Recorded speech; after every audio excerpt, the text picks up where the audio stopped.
We've all done it. If someone comes in quick, looks good, price is good, you want to move on. So unless your first impression is first and it looks good, then we're a good fighting chance.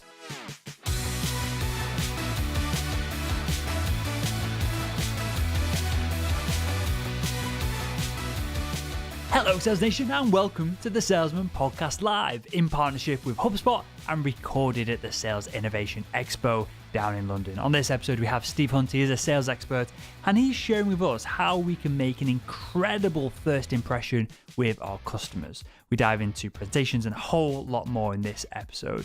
You can find out more about Steve and everything that he's up to over at librissystems.com. We link to that and everything else that we talk about in the show notes for this episode over at salesmanpodcast.com. And with all that said, let's jump straight in. Hey Steve, and welcome to the Salesman Podcast. I'll shake your hand, sir. Good man. So today we're going to cover two topics which I think are quite similar, and that's being the advantages of being the first, and then the advantages of making the best first impression you possibly can as well. And I'm going to prerequisite this in that it seems like common sense, but there's a lot of nuance to this, I think. And I think it's something that salespeople are far too happy to, we'll come in second, or, I'll prepare for the third meeting, or I'll prepare the presentation when we close, versus putting so much time up front. And there's numerous reasons why this. But I'm going to ask you a super open-ended question here of, why is it so important to be the first salesperson or the first company to make the first impression when there's multiple companies going to come in for a tender or whatever the buying process is? I think a lot of it is down to there's so much competition. We're in a very fast-paced world, and if you've got two or three people going in for the same business, we've all done it. If someone comes in quick, looks good, price is good, you want to move on. Mm-hmm. So unless your first impression is first and it looks good, then we're a good fighting chance. Over the years, when going in for new business, sometimes we've sat back and waited a week or two to get your proposal just right, and you've gone in and you've missed the boat. No one wants that. So it's just a way of allowing sales and marketing to work together to not only be the first, but to make sure that presentation or sales document is the best it can be, really. So when you say best it can be, and I think this is a point worthwhile going over, because I've struggled with this in the past, less so with the podcast, but more in medical device sales. I would do exactly what you described, of it would be perfect, it would be polished, and I'd send it out, and someone might read it for 4 seconds, not care that it's perfect. All they care is that number at the bottom and what your deliverables are, and then they'd pass it on to finance for sign off, or how that's the perfect scenario, of course. Yeah. Do we overemphasize? Are we not leveraging the Pareto's law of 20% of the effort gets 80% of the results? Is it an element of procrastination with these kind of things that hold us back from being fast?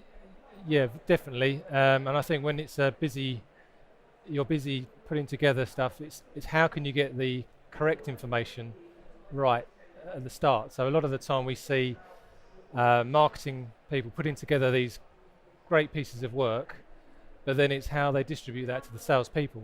And so it's how can we help them keep all this information in one place. It's all correct. You also got to remember you've got different types of people out there. You've got the D people, which are the very not interested in detail. They'll go straight to the price, not interested. But then you've got the others who really want all the detail. They want to know, fine-tune what from A to Z, what's in this proposal. So you've got to cater for both. So having the presentation that caters to the high D who just goes straight to the price, bullet points, great, done the job. But if you've also got all the information in between, then you've done your job even better. It's the information in between, all that finite information that a lot of salespeople, they're high Ds, a lot of salespeople, so it's like quickly get their facts in, price out. But then it goes into procurement or someone who's very into their detail, and they'll just see, is this it? Where they might have another document from another supplier, nicely laid out, lots of information, so that one's going to be on the top of the pile. So it's a bit of a fine balance.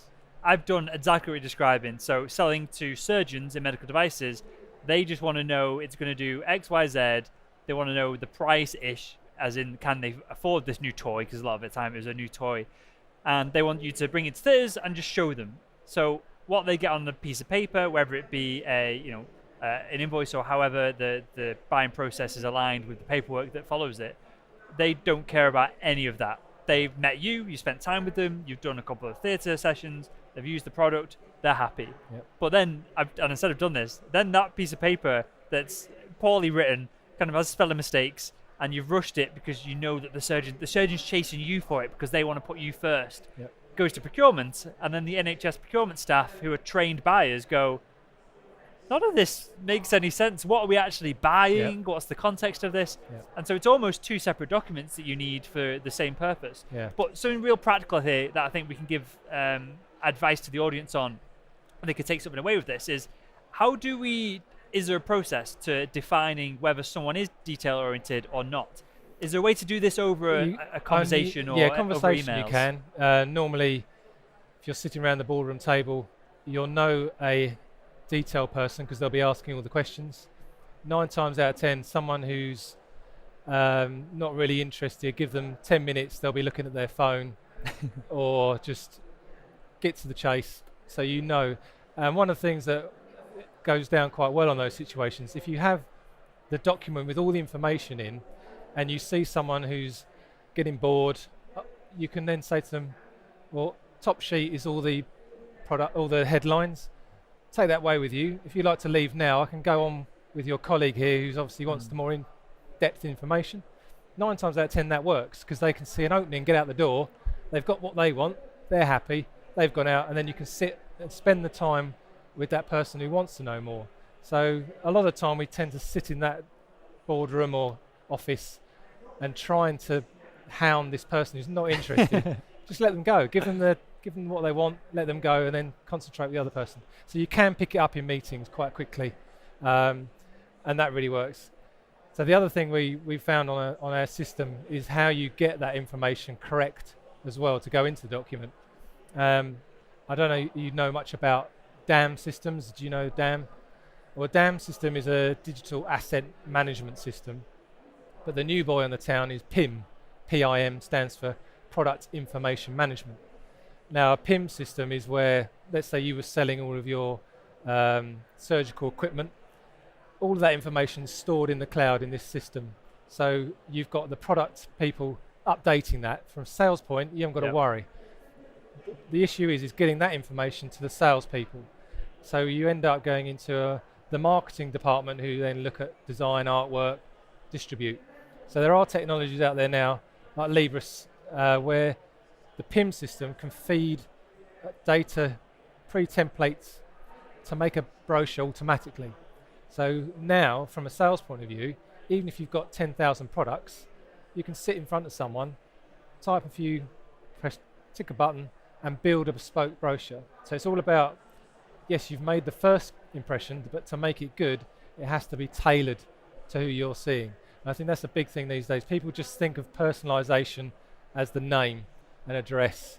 It's tailoring it to what are they interested in. You know, you might have 10, 20 products, they're interested in 2 or 3.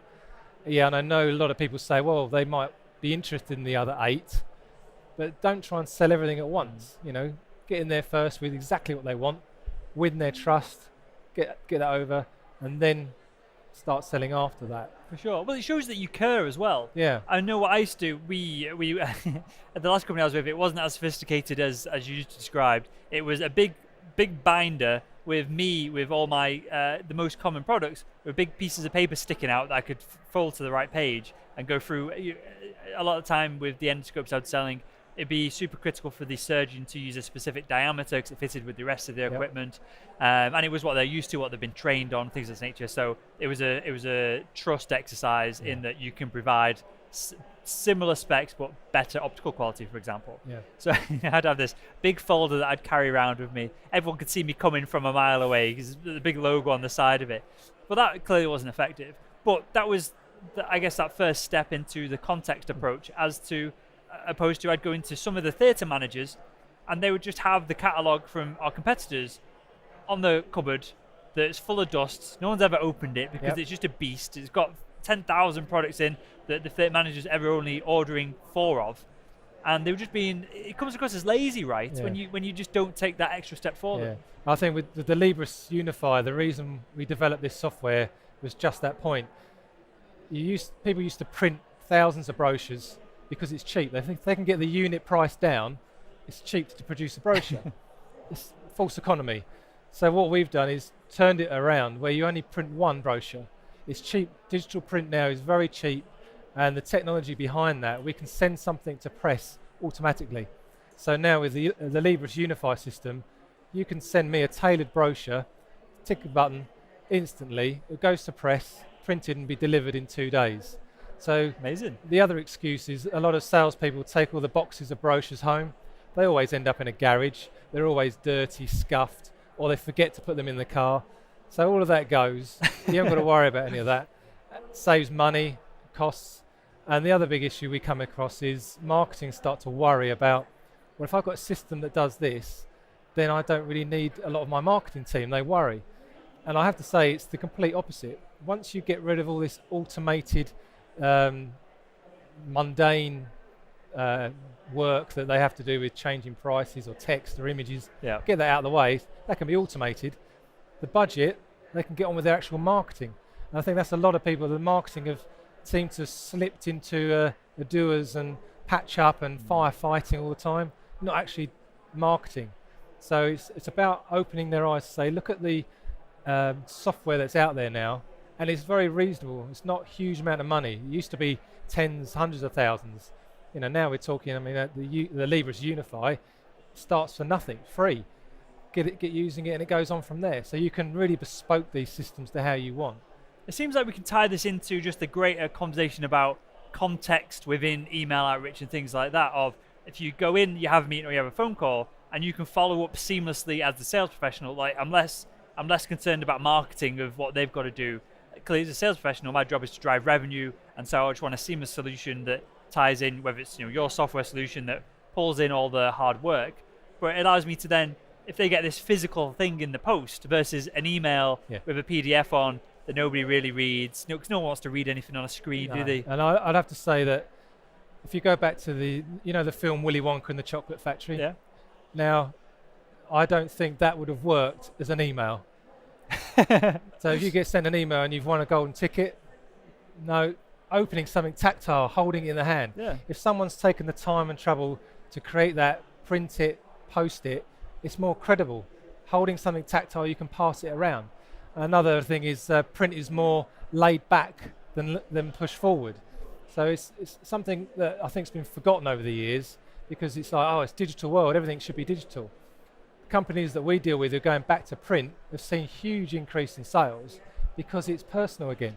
So print is coming back, and these systems are not just about email, they can go straight to press. And I think that's the thing that we've seen a lot of uptake in the last few months on, or years in fact. So I know Salesforce, for example, and there's other people doing it who are now doing like a monthly newsletter, but printed and delivered, and they're having great success of it being left on the coffee table where all the sales management or the leadership are sat, and it's getting, I don't know how they measure this, and they get the data back from it, and clearly that's where digital it has the advantage over the kind of physical world. But even if 2 or 3 people read it, your CEO passes by and goes, what's this? And you've got the really subtle branding elements to it. It's not in your face. It's not spam. It's not like a kind of junk mail. There's actual context to it. And there's value in it. There's crazy value in that. And let me ask you this then: is there any success stories? I don't know if you want to share in particular companies or brands or anything like that, but can you give us a bit of context on how this is working for individuals? Because I think this is fascinating. Yeah, I can't say the name, but a well-known hotel chain. They sell their wedding venues, and when we went to them, they had their wedding brochure, which was a traditional wedding brochure. They had wedding packages and menus, and they used to PDF it all up.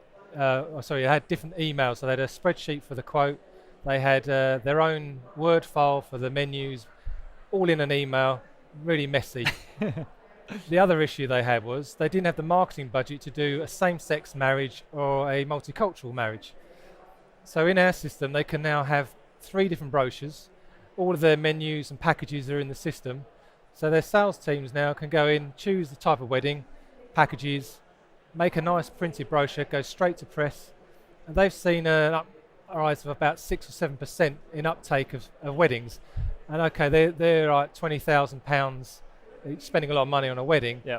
But again, that personal tactile thing that's telling you about your day, rather than an email where fonts are wrong or price change has gone wrong, or it's You can tell where bits have been copied and pasted from other documents as well. Spelling mistakes possibly. Whereas in a system that's controlled, that's all gone, and it's quick.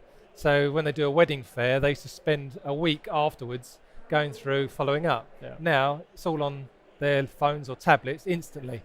So they're really fast. And again, going back to being the first, you get that in, it looks good, it's first, it's all tailored to them, you feel good. And then to follow up on the print as well, that's it, you got it done.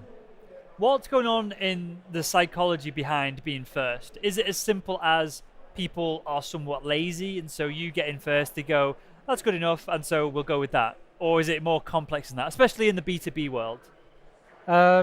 Yeah, I mean, it could be a bit more complex than that, but I think with Brexit and everyone seems to have their tin hats on and in the bunker at the moment, you have to be out there and work twice as hard.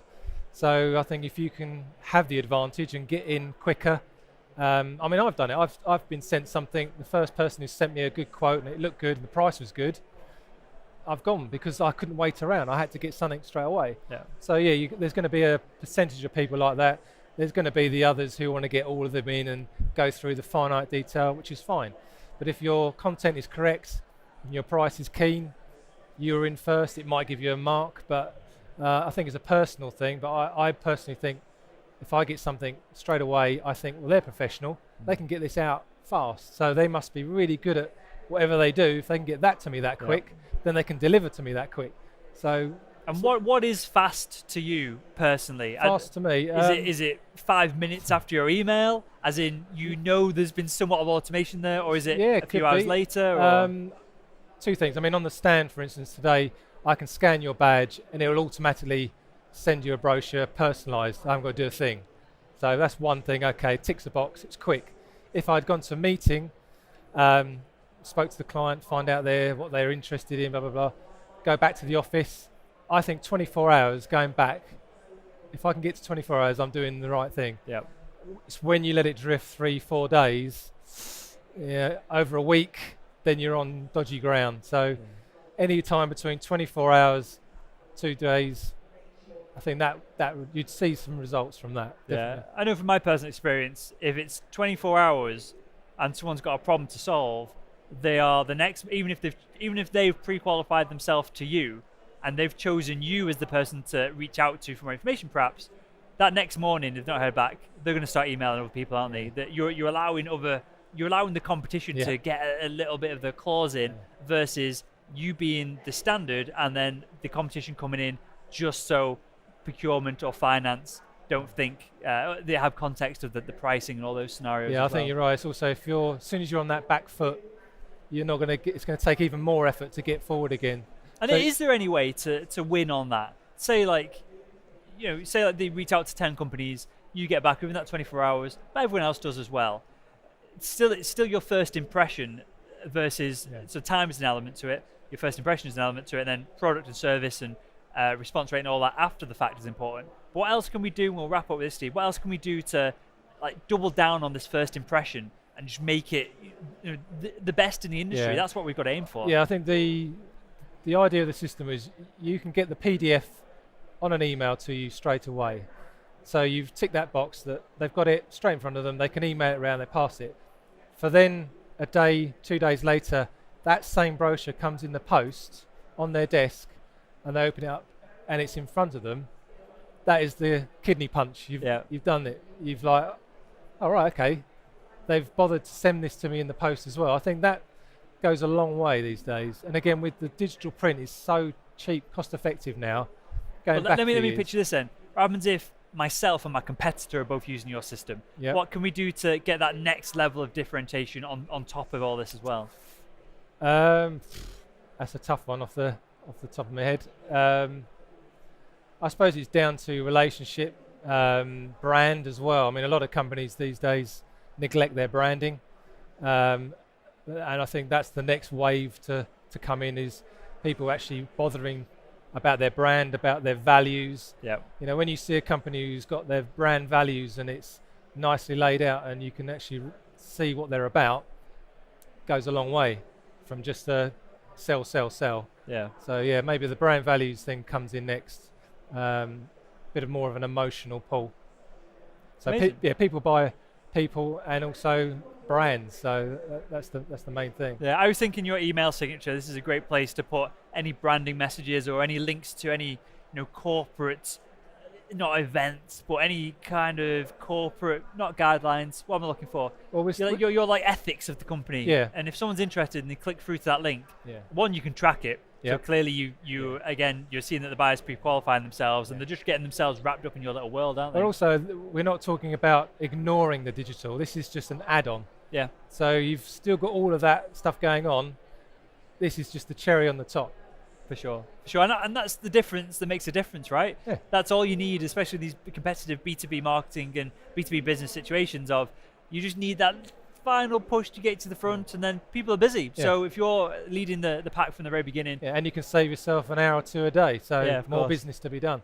Well, Steve, I've got one final question, mate. Something I ask everyone that comes on the show. And that is, if you could go back in time and speak to your younger self, what would be the one piece of advice you'd give him to help him become better at selling? Be yourself. People buy people. So I've always gone on the softly catchy monkey type of thing. I think hard in the face doesn't work anymore. So yeah, just know your product inside and out, because if you're passionate and you know everything about it, you can't get tripped up. So. And let me just ask you this. So you said, in your words then, you can't sell like that anymore.